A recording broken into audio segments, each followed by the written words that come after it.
नमस्कार, बहुत बहुत स्वागत आपका अनादि टीवी पर। मैं हूं आपके साथ पारुल। आज बात करेंगे बढ़ते बाघ सिमटते जंगल।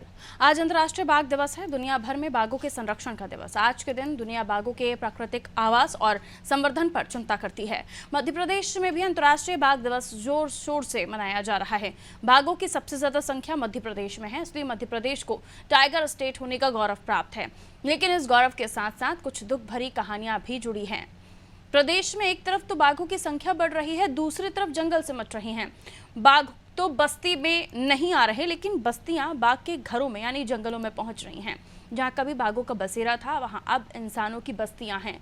बाघों की गुर्राहट इंसानी कानों से टकरा रही है। खुले जंगलों में विचरण करने वाले बाघ अब पगडंडियों पर हैं।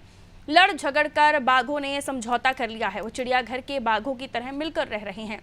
शावकों में भी जंगल का राजा बनने की कोई होड़ नहीं है। ये सब सुनने में अजीब लग सकता है, मगर हालात जस के तस रहे तो कुछ साल बाद टाइगर स्टेट के जंगलों की तस्वीर ऐसी ही हो जाए तो आश्चर्य की बात नहीं। दरअसल प्रदेश में जैसे जैसे बाघ बढ़ते जा रहे हैं, वैसे वैसे उनका बसेरा कम होता जा रहा है। शहरों का विस्तार और गांव के खेत जंगलों की हदों पर कब्जा कर रहे हैं। नतीजा ये है कि बाघ आबादी वाले क्षेत्रों का रुख कर रहे हैं। बाघों में संघर्ष पिछड़ गया है। आपसी संघर्ष में 6 साल के भीतर 119 बाघों की मौत हो चुकी है। मध्य प्रदेश में बाघों की संख्या के हिसाब से 31,000 वर्ग किलोमीटर वन क्षेत्र की दरकार है, लेकिन यहाँ पर 7 टाइगर रिजर्व में कुल 10,174 वर्ग किलोमीटर क्षेत्र है। बाघों का बसेरा क्यों कम हो रहा है? बाघों के घर में इंसानी अतिक्रमण का क्या कारण है? आइए कोशिश करते हैं ये सब जानने की, लेकिन पहले रिपोर्ट देख लेते हैं।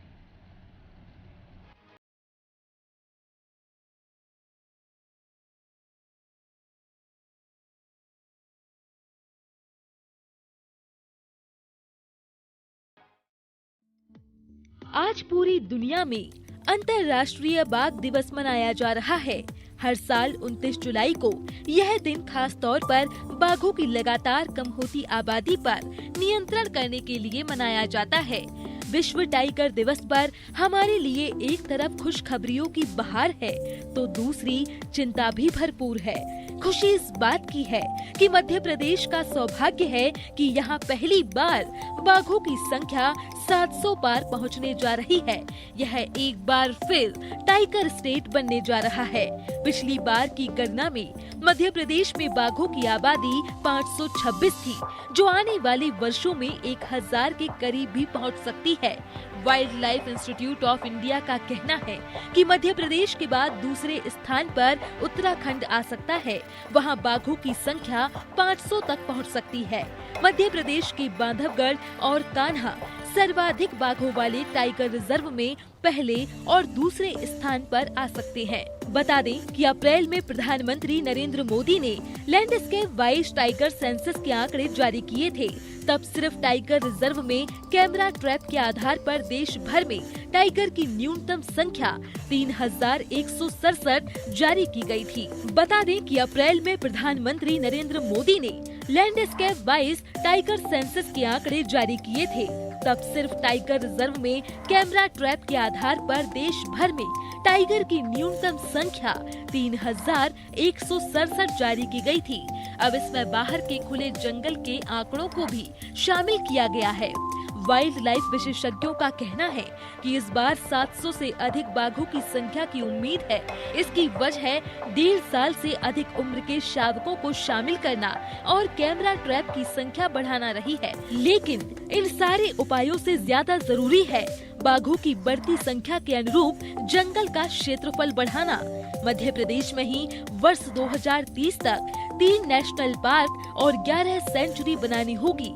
वर्तमान में प्रदेश में 25 वन्य जीव अभयारण्य, 10 नेशनल पार्क और 6 टाइगर रिजर्व हैं। यह काफी नहीं है।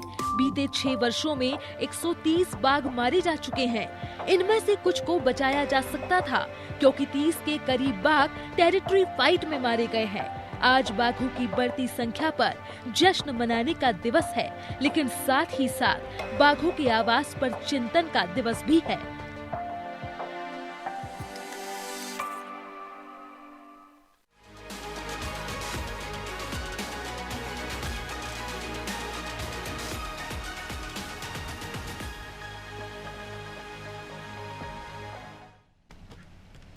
तो देखिए, बाघों की संख्या बढ़ रही है, ये हम सब के लिए खुशी की बात है, लेकिन उसके इतर ये भी हमें इस पर भी चिंतन करना होगा कि बढ़ते बाघों की संख्या के साथ साथ जो क्षेत्र है, जो एरिया, जो टेरिटरी उन्हें मिलनी चाहिए, उसका जो रकबा है वो सिमटता हुआ चला जा रहा है।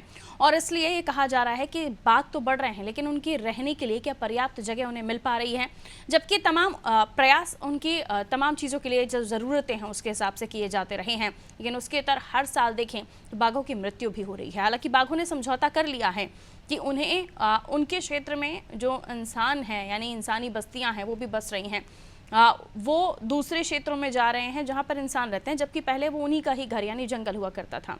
कंक्रीट के जंगल बढ़ते चले जा रहे हैं और बाघों का जो घर है वो सिमटता चला जा रहा है। उत्तराखंड की सबसे पहले हम बात करेंगे, अलग अलग जगहों की जो खबरें हैं उनसे भी आपको रूबरू कराएंगे। उत्तराखंड की हम बात करेंगे, सोनू हमारे साथ बने हुए हैं। सोनू में बताएंगे उत्तराखंड में किस तरह से बाघों को लेकर खबरें निकल कर सामने आती हैं। और अभी करंट की बात करें तो इंटरनेशनल टाइगर डे है, लेकिन कार्बेट पार्क में बताया जा रहा है कि वहाँ पर एक बाघ का शव भी मिला है, जिससे हड़कंप मचा हुआ है। बाघों को लेकर क्या कुछ व्यवस्थाएं उत्तराखंड सरकार ने कर रखी हैं? देखिए पारुल, उत्तराखंड सरकार अपनी तरफ से प्रयास कर रही है, लेकिन जो जन जागरूकता होनी चाहिए शायद वो नहीं हो पा रही है जितनी होनी चाहिए। और यही वजह है कि वन्यजीव और मानव का जो संघर्ष है, इसकी आए दिन घटनाएं सामने आती है और इन घटनाओं से संबंधित तमाम अपडेट जो है वो हम अपने दर्शकों तक समय समय पर पहुंचाते रहते हैं। लिहाजा जो कहीं ना कहीं वन्यजीव चिंता कर रहे हैं, यही चिंता सरकार भी कर रही है।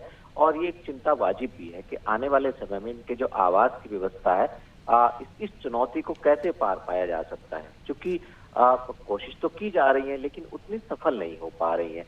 हालांकि अगर राष्ट्रीय स्तर पर हम देखें तो यही वो प्रदेश है जिसमें अप्रैल माह में 1973 में जब शुरुआत की गई थी इनके संरक्षण की, तो कहीं ना कहीं कई ऐसी प्रजाति हैं, चाहे वो हिमालय क्षेत्र की बात करें या हम कॉर्बेट टाइगर रिजर्व की बात करें, इन क्षेत्रों से कुछ प्रजातियां विलुप्त हुई हैं। आखिर ये प्रजातियां क्यों विलुप्त हुई हैं? और जो अवैध रूप से शिकार हो रहे हैं, उन शिकारियों पर हम पूरी तरह से लगाम क्यों नहीं लगा पा रहे हैं? और जो मानव और वन्यजीव का जो संघर्ष है, वो आखिर हम पूरी तरह से उसको खत्म क्यों नहीं कर पा रहे हैं? प्रयास जरूर किए जा रहे हैं लेकिन सफल क्यों नहीं हो पा रहे? तो चिंता का विषय है। आज हम खुशी जरूर मना रहे हैं कि संख्या बढ़ रही है, लेकिन कहीं ना कहीं जो है इनके आवास की एक बड़ी चिंता है। और जब इनके आवास की प्रॉपर व्यवस्था नहीं हो पाएगी तो निश्चित तौर पर ये मानव वन्यजीव संघर्ष जो है बढ़ता जाएगा। और इसके साथ साथ आए दिन बच्चों की और खास तौर से मवेशियों की इनकी मौत के मामले भी सामने आएंगे। तो अब ये देखना होगा कि राज्य सरकार हो, केंद्र सरकार हो या समाज के बुद्धिजीवी वर्ग के हो, ये सभी के सब मिलकर के किस तरह से इस समस्या का समाधान कर पाएंगे, क्योंकि प्रकृति के लिए बहुत ज्यादा जरूरी है इनका संरक्षण। संरक्षण के साथ साथ इनकी ज़रूरतों को भी ख्याल रखना होगा, जो शायद इन दिनों हम देख रहे हैं कि तमाम जगहों पर नहीं रखा जा रहा। आपने भी बताया कि किस तरह से जो अवैध जो शिकार किए जा रहे हैं और जंगलों की अवैध तरीके से कटाई की जा रही है, इनके घर यानी जंगलों को नष्ट किया जा रहा है। हम देख रहे हैं विकास के नाम पर, डेवलपमेंट के नाम पर उन्हीं जगहों को टारगेट किया जाता है जो हरे भरे होते हैं। ख़ास तौर पर क्योंकि उत्तराखंड की हम बात कर रहे हैं तो जाहिर सी बात है वहाँ पर जब ख़ास तौर पर टूरिज़्म ज़्यादा है, टूरिस्ट ज़्यादा आते हैं, टूरिज़्म के लिहाज से भी काफ़ी अच्छी जगह है, लेकिन जब वहाँ पर विकास की बात आती है तो उन जंगलों को, उन पहाड़ों को काटना पड़ता है। उन एरिया जहाँ पे ग्रीनरी ज़्यादा होती है, उन जगहों पर ख़ास तौर पर जो इंफ्रास्ट्रक्चर डेवलपमेंट होता है, जिनमें होटल्स, रेस्टोरेंट होते हैं, तो यहाँ पर तो और भी ज़्यादा चिंताजनक बात है, क्योंकि ज़्यादातर यहाँ पर हम देखते हैं प्रकृति ने काफ़ी यहाँ पर अपना आशीर्वाद बरपाया है। देखिए, इससे इनकार नहीं किया जा सकता है कि जो हरे भरे जंगल हैं वो काटे जा रहे हैं, और जब इनके आवास के दायरे को कम किया जा रहा है तो इसका सीधे सीधे असर जो है वो इनके जीवन पर पड़ रहा है। और यही वजह की तमाम घटनाएं भी सामने आ रही हैं। सरकार जो कह रही है और जो मौजूदा हालात है, हाँ ये बात सही है कि संख्या में इजाफा हो रहा है, लेकिन कई प्रजातियां विलुप्त भी हुई हैं। आज ये एक चिंता का विषय बन गया है, और न सिर्फ वन्यजीव प्रेमियों के लिए चिंता है बल्कि सिस्टम के लिए एक चिंता है। तो ये देखना होगा कि सिस्टम जो है किस रणनीति के तहत इस चिंता का समाधान कर पाएगा, ताकि जो बाघ हैं इनकी जो विलुप्त होती कुछ प्रजातियां हैं उनका संरक्षण हो सके, और जो इनका आवास कम किया जा रहा है उसके दायरे को बढ़ाया जा सके। और इसके साथ साथ जो तमाम घटनाएं सामने आए दिन सामने आती हैं, इस तरह की घटनाओं पर पूरी तरह से विराम लगाया जाए।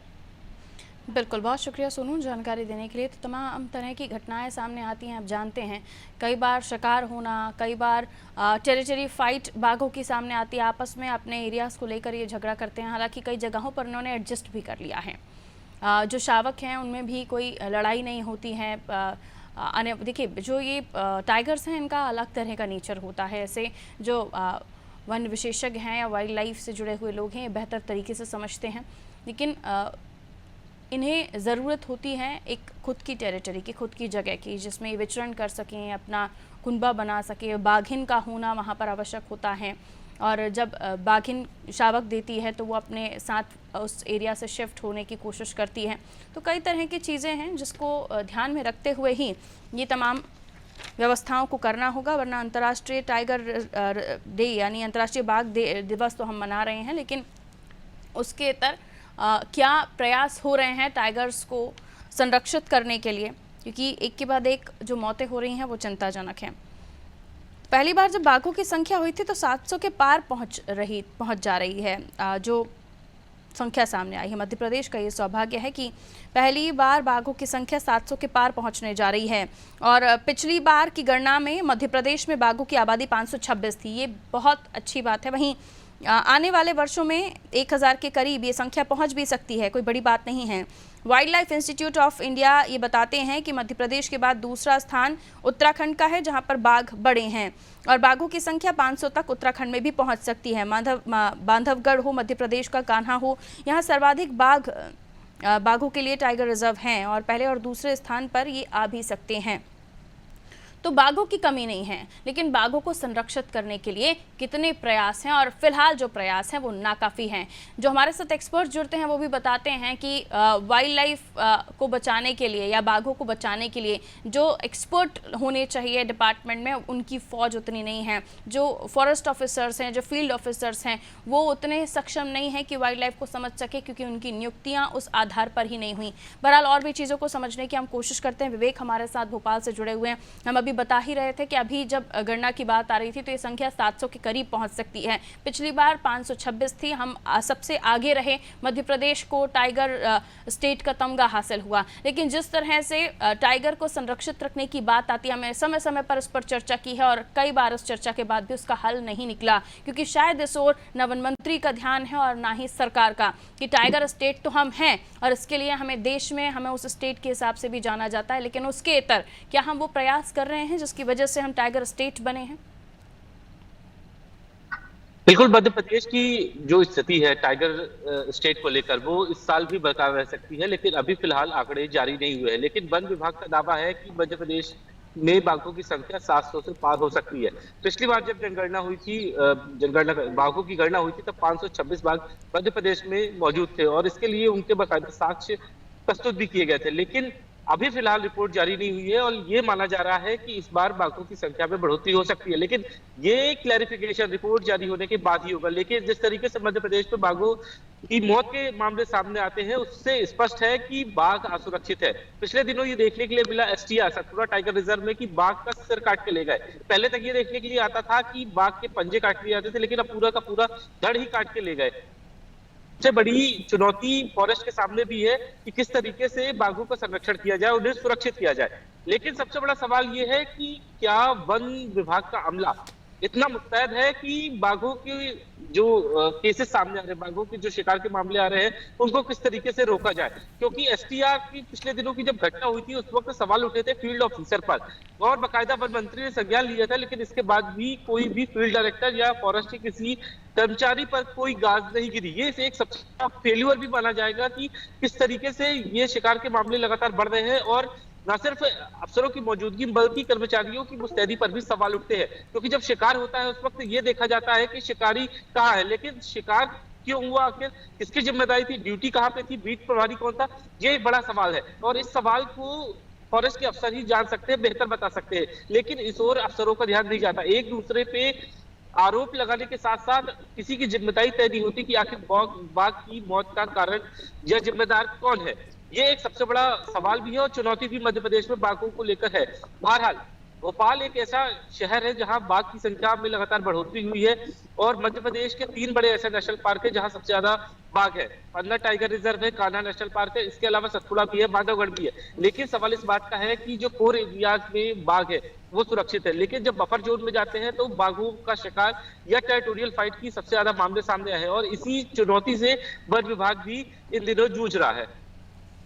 बिल्कुल, और ऐसे में जो प्रयास होने चाहिए उनको भी लेकर हम चर्चा कर रहे हैं। बहुत बहुत शुक्रिया हमारे साथ जुड़ने के लिए विवेक। तो देखिए, जंगलों का जो दायरा है, वैसे तो जो बाघ है वो सघन जंगलों में रहते हैं, यानी घना जंगल जो होता है, लेकिन उसके बाद अगर टाइगर रिजर्व्स की बात करें तो वहाँ पर भी उन्हें जंगल तो कम से कम होना ही चाहिए और पर्याप्त एरिया उनके विचरण के लिए होना चाहिए, जो नहीं हो पा रहा है। देखिए, जो जंगल होते हैं सघन विरल होते हैं, उनकी हिसाब से, उनकी आबादी के हिसाब से उनको पर्याप्त एरिया देना होता है। इसमें से जो बाघों के लिए सिर्फ 42,000 वर्ग किलोमीटर ही जंगल उन्हें मिल पाया है, जो उनके लिए पर्याप्त नहीं है, और इसलिए टाइगर रिजर्व्स को बढ़ाने की भी बात की गई। खुले जंगलों में बाघ नहीं रहते हैं, कई बार ये भी बताया गया है, लेकिन उसके इतर क्या चुनौतियां हैं। जंगलों में मनुष्य की बसाहट बढ़ने से जो मैदान है वो जो जंगल हैं वो ख़त्म होते जा रहे हैं, यानी जो इंसानी बस्तियां हैं वो जंगलों में शिफ्ट हो रही हैं, तो जंगल में जो बाघ हैं वो कहाँ जाएं। और ऐसे में जो शाकाहारी वन्य जीव हैं उनके ऊपर संकट आ जाता है, क्योंकि उनके लिए जो व्यवस्थाएं हैं, जो बाघ हैं फिर उस तरफ अटैक करते हैं कई बार इंसानों के ऊपर। हालांकि मध्य प्रदेश से इस तरह की खबरें बहुत कम से ही आई हैं कि जब बाघों ने इंसानों पर अटैक किया हो। तो जंगलों में मनुष्य की बसाहट की वजह से भी जो घास के मैदान हैं वो घट रहे हैं, जिसकी वजह से उनके लिए एरिया कम पड़ रहा है। ऐसे में शाकाहारी वन्य जीव जो हैं उनके ऊपर संकट की स्थिति बन जाती है, और उनकी कमी होने पर बाघों को जो भोजन है वो सिमट रहा है, यानी उनको फिर जो शिकार की उनकी आदत होती है वो उसको लेकर भी कहा जा रहा है कि उनको पर्याप्त भोजन नहीं मिल पाता अगर शाकाहारी वन्य जीवों की भी अगर बसाहट कम होती है तो। और इसी तरह से वन क्षेत्रों में खनिज संपदा छिपी हुई है, और इसलिए भी प्रयास होते हैं कि वहाँ पर सरकार जो है कोशिश करे कि क्योंकि एरियाज़ जो होते हैं उनको वहाँ पर हम देखते हैं कि अलग अलग तरह की आबादी होती है, और कई ऐसी खबरें सामने आई जब बाघ इंसानी बस्तियों में घुस गया, वहाँ पे उसे पकड़ने के लिए रेस्क्यू किया जा रहा है, जबकि इसका उल्टा है कि इंसान जो है वो बाघों की बस्ती में चले गए हैं, और वहाँ से फिर जब बाघ अपना विचरण करते हैं और फिर उन्हें वन्य जीव जो हैं वो नहीं मिलते हैं शिकार करने के लिए, तो वो फिर इंसानों की तरफ जाते हैं। जबकि अगर उन्हें पर्याप्त चीज़ें मिलें तो वो इंसानों के लिए भी कोई खतरा नहीं है। लेकिन फिलहाल तो बाघों के संरक्षण को लेकर चिंता है, क्योंकि आज अंतर्राष्ट्रीय बाघ दिवस है और आज के दिन यही चिंता हो चली है कि आखिर क्या जो व्यवस्थाएं बाघों को मिल पा रही हैं प्रदेश में, अन्य राज्यों में, वो पर्याप्त हैं। मध्य प्रदेश में खास तौर पर, क्योंकि हम मध्य प्रदेश जो है वो टाइगर स्टेट है, और ऐसे में मध्य प्रदेश को लेकर खास तौर पर हम चिंतन कर रहे हैं और चर्चा कर रहे हैं। अजय दुबे जी हमारे साथ जुड़े हुए हैं, पर्यावरणविद हैं, वाइल्ड लाइफ एक्सपर्ट है। बहुत बहुत स्वागत करती हूँ सर आपका अनादि टीवी पर। अजय सर, सुन पा रहे हैं आप मुझे? अजय सर, आज हम बाघ को लेकर चर्चा करें, और आज का दिन तो बहुत ही खास हो जाता है, अंतर्राष्ट्रीय बाघ दिवस है, और जब मध्य प्रदेश की बात आए तो टाइगर स्टेट है। बताया जा रहा है कि अभी अगर गणना होती है तो 700 के आसपास बाघों की संख्या निकलेगी। पिछली बार जब हमें टाइगर स्टेट का तमगा प्राप्त हुआ था तब 526 बाघ हमारे पास थे, लेकिन बढ़ते बाघों की संख्या, सिमटता उनके लिए जंगल और इंसानी बस्तियों का उन बाघों की बस्ती में चले जाना, जिसकी वजह से कई अलग अलग तरह की खबरें भी सामने आती हैं। उसके इतर शिकार भी हो रहे हैं, ये भी हम कई बार इसको लेकर चर्चा कर चुके हैं। आज क्या बताएंगे आप हमारे दर्शकों को, कहाँ टूट रहे हैं, कहाँ छूट रहे हैं, जिसकी वजह से बाघों की मौत भी हो रही है और संख्या भी बढ़ रही है? अगर बाघों की मौत कम हो जाए तो 700 से भी अधिक बाघ हमारे पास हो सकते हैं। देखिए, बाघों का संरक्षण, एक सेकंड, शायद आवाज ब्रेक हो रही है, टीवी बंद कर दो। हेलो जी, कहिए। जी, देखिए, बाघों के संरक्षण में जो प्रोजेक्ट टाइगर 1973 से स्टार्ट हुआ था, जो उससे 50 साल हो गए, और बाघों के प्रति जागरूकता भी बढ़ी है। नई पीढ़ी को जो स्कूल और कॉलेज में है, इनके पास सूचना तंत्र बहुत मजबूत है। डिजिटल ऐसे माध्यम रहते हैं, सोशल मीडिया जिनके माध्यम से और टीवी के माध्यम से हमें बाघों के बारे में जानकारी मिलती है। देश में इस समय 53 टाइगर रिजर्व्स हैं और कुछ एक बनने के लिए प्रस्तावित है। टाइगर्स का जो संरक्षण होता है वह इसलिए मायने रखता है कि यह एक जंगल जो हेल्दी जंगल होता है, अच्छा जंगल होता है, ये उसका इंडिकेटर होता है। जहाँ भी टाइगर है वहाँ बहुत बढ़िया घास का मैदान, हरियाली होगी, और उसके बाद उसमें शाकाहारी जीव होंगे जो उसकी फूड साइकिल का पार्ट होता है। और शाकाहारी जीवों की उपस्थिति तब होती है जब उस क्षेत्र में जैव विविधता समृद्ध रहती है, वहां पर पानी के जो स्रोत हैं, नदी या तालाब है, सुरक्षित रहते हैं। और प्राकृतिक संपदा से भरे हुए ऐसे जंगल में जब टाइगर रहता है तो निश्चित तौर पर लोग आते भी हैं और उससे पर्यटन होता है, जिससे लोगों को रोजगार मिलता है। टाइगर न केवल एक हेल्दी जंगल का इंडिकेटर है, स्वस्थ जंगल को वो बनाता है और उसमें वो उसकी भूमिका बहुत अहम रहती है। यदि वहां पर वन और पर्यावरण और जंगल बेहतर होते हैं, वन्य प्राणी बेहतर होते हैं, तो उसके बाद जो पर्यटन होता है वो लोगों को रोजगार उपलब्ध कराता है। वहां पे होटल हो या चाय की दुकान हो या पेट्रोल पंप हो या अन्य जो सुविधाएं होती हैं दूरस्थ अंचलों में स्थित टाइगर रिजर्व्स में, ये एक विकास का पहिया है जो लोगों को मुख्य धारा से जोड़ता है। टाइगर को बचाना इसलिए भी आवश्यक है क्योंकि किसी भी सभ्य समाज में हम ये मानते हैं कि इंसानियत या बेहतर समाज, अच्छी सिविलाइजेशन तब मानी जाती है कि वो अपनी वाइल्ड लाइफ और अपने पशुओं के प्रति कितने संवेदनशील होते हैं। हम लोग क्या एक सदी पहले यहाँ पे करीब 1 लाख टाइगर्स थे इंडिया में, और आज एक ऐसा वक्त आया है कि अब देश में करीब 3200 टाइगर्स हैं वाइल्ड। ये वो टाइगर्स हैं जो फ्री रेंज है, जो जंगल्स में रहते हैं, जो चिड़ियाघर में है, वो उनकी गणना इसमें नहीं होती है। हम ये मानते हैं कि शिकार पर प्रतिबंध लगाया था 1972 में, सरकार ने वाइल्ड लाइफ एक्ट में अमेंडमेंट किया, 1973 में प्रोजेक्ट टाइगर स्टार्ट किया। 18 राज्यों में इस समय टाइगर रिजर्व्स हैं। तो इनको यदि हम बचाते हैं तो निश्चित तौर पर टाइगर रिजर्व्स में जो बायोडाइवर्सिटी है हम उसको भी बचा रहे हैं, हम फ्लोरा फोना जो है उसको बचाते हैं। और इसमें जो अहम रोल इनको बचाने में है वो सरकार से ज्यादा जो स्थानीय ट्राइबल्स रहते हैं, जो स्थानीय निवासी हैं, जो टाइगर रिजर्व्स के बगल में रहते हैं, तो उनको जब हम विकास में लाते हैं तो उसका एक तरीका होता है कि भाई उनका और बाघ का संघर्ष न हो। बाघ उनका पालतू पशु यदि कोई खा लेता है बाहर आके तो उसको मुआवजा भी दिया जाता है।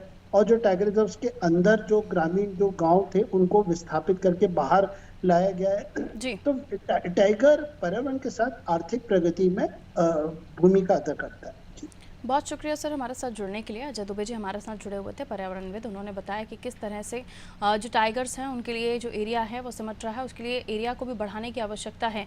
जंगली टाइगर्स को भी जो जंगलों में, खासतौर पर सघन जंगलों में रहते हैं, उसको लेकर भी उन्होंने चर्चा की। और आज अंतर्राष्ट्रीय बाघ दिवस है, लेकिन बाघों की बढ़ती संख्या के साथ बाघों की मौत के आंकड़े भी सामने आ रहे हैं, जिसके अलग अलग कारण हैं, जिसको लेकर हम चर्चा कर रहे थे। इसी के साथ मुझे दीजिए इजाज़त, रखिए अपना ख्याल। नमस्कार।